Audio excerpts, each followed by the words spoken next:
Hi, Danielle and Bryant here. Welcome back to my GNM Digestible Morsels series. In this video, I will be presenting the second biological law.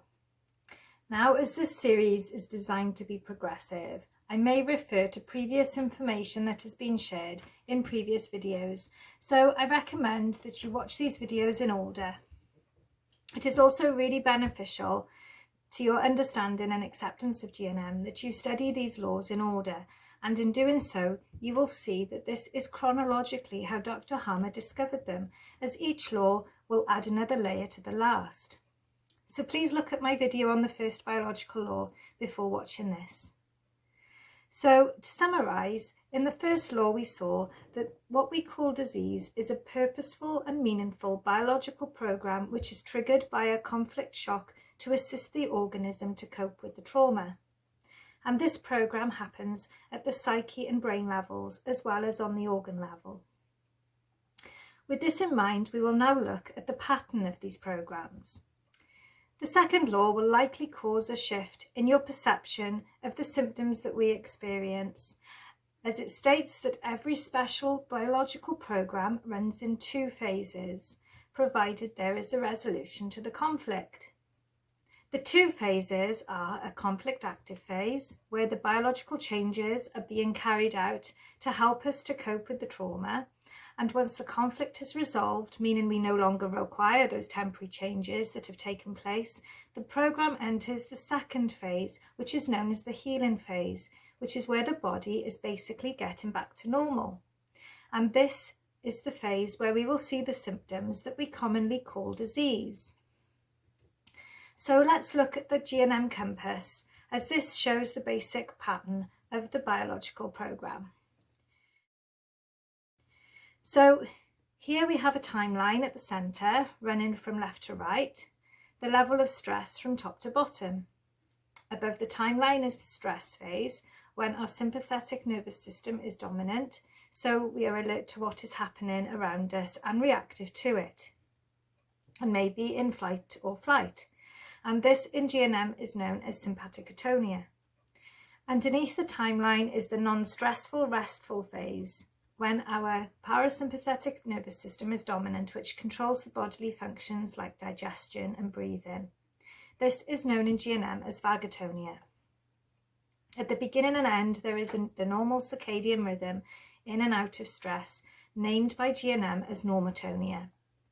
When there is a conflict shock, labelled here as DHS, the body goes into conflict active stage, a prolonged stress phase where there are very little symptoms.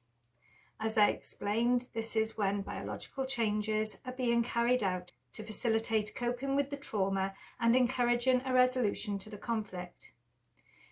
When there is a conflict resolution, which is labelled here as conflictolysis, the body enters a healing phase called post-conflictolysis or PCL, when it is in a prolonged non-stress state, and here there are changes made to help it to basically get back to normal.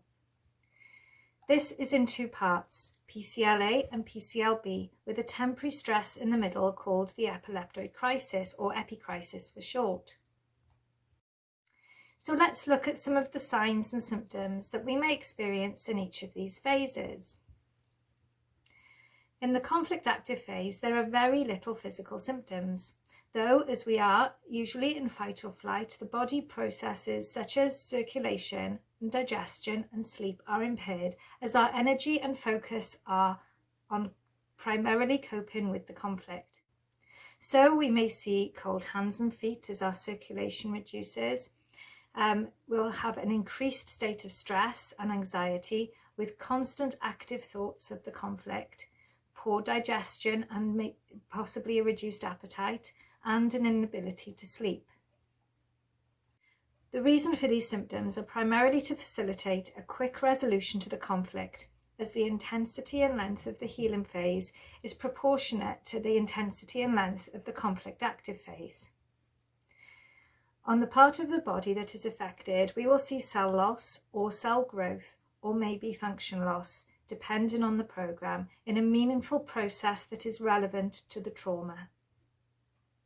As we learnt in the first law, the program also runs on the brain level as well as the organ level. So at brain level, we will see a small lesion where the DHS impacted. In the first phase of healing, we will see the usual disease symptoms, depending on which biological program is running. We'll see things such as inflammation, fever, pain, aches, bacterial or fungal activity, and extreme tiredness. Lots of sleep is required at this stage because our body needs all its energy to heal, and this is why we may have low energy too. The biological purpose of these symptoms are to facilitate healing and get back to normal. On the organ level, we will see inflammation, which is for protection of the healing tissue, and we will see cell removal or replenishment and repair. And at brain level, we will see the lesion surrounded by inflammation in order to protect it. Once this process is almost complete, we get the epicrisis, where we will see a sudden burst of energy, stress and anxiety, and may even have reminders of the original conflict. This temporary stress phase is purposeful as we need to evacuate the waste and inflammation, and the stress helps it to push it out of our bodies. Here we may see symptoms such as headaches, dizziness, fainting, seizures, heart attacks, shivers, and all of these will depend on the program that we're in. In the second phase of healing, we will see elimination of waste such as mucus, vomit, pus, sputum, diarrhea, and depending on the severity of the program, there may also be blood with this. We will also see lots of urination as the inflammation reduces and is being released.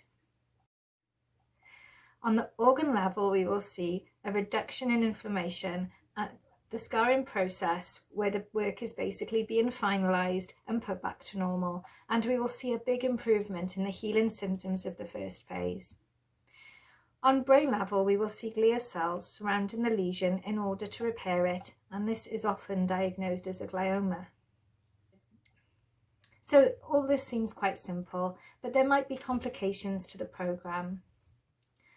So the first complication is mainly brought on by our own fear and perception and worry of the situation, and this is known as the syndrome. I will likely do a separate video on this because it can be a lot to go into, but this is basically triggered by feeling like a fish out of water. In other words, our existence is threatened, that we feel isolated or abandoned, and it is commonly experienced when people are hospitalised or put into care homes. This conflict affects the kidney collecting tubules, where there is cell growth to prevent fluid from leaving the body, to prevent the body from drying out in evolutionary terms. This increases inflammation, sometimes quite considerably, around the site of the biological program on the organ and the brain, and sometimes all over the body. The increased inflammation worsens all the symptoms, causing tumours where there is cell growth to appear a lot larger and as if they are growing aggressively, and cause pressure at brain level. The next complication is a hanging conflict, where there has not been a resolution to the conflict. If this were to be resolved after 9 months or more, there could be a very intense healing phase and epicrisis, and in some cases this could be fatal, so care really does need to be taken. In these cases, we would need to downgrade the conflict rather than completely resolve it as much as possible. And I'll be going into that in a different video. And as I explained in the first law, this is not a period of extended stress where there is not a DHS. It's not like an extended emotional time. There has to be this initial DHS for this to be a biological program. So a period of extended stress doesn't necessarily mean that there is a hanging conflict. Likely, the more that you learn, you will understand and recognise what would be a hanging conflict and what wouldn't be. Then you have hanging healing, which is caused when we are stuck in the program and cannot complete healing. This is mostly caused by conflict relapses, by triggers of the original conflict, which are called tracks, or by stimulating medications, stress, and other interventions that disrupt the non-stress phase needed for healing to take place. These will basically create a loop, so you get stuck in the program. And sometimes you'll even move back into conflict active phase, so the healing begins over again.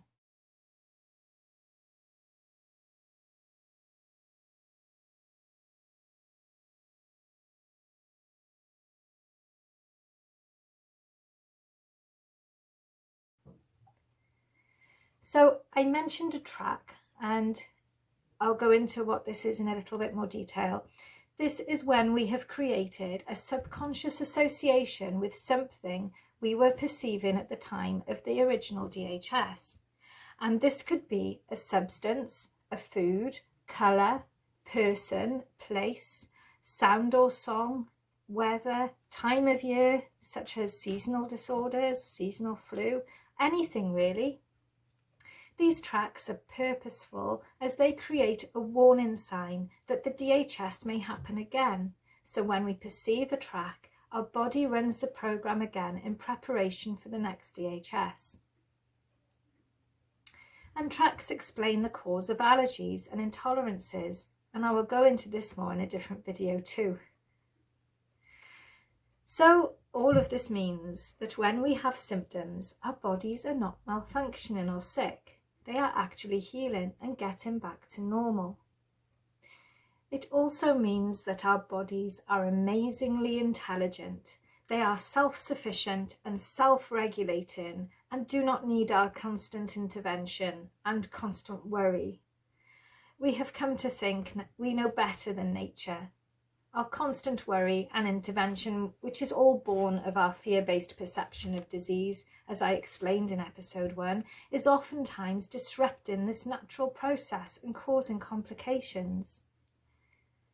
For if we are fearful and we are worried, we are not going to allow ourselves into that non-stress state to allow healing to effectively complete.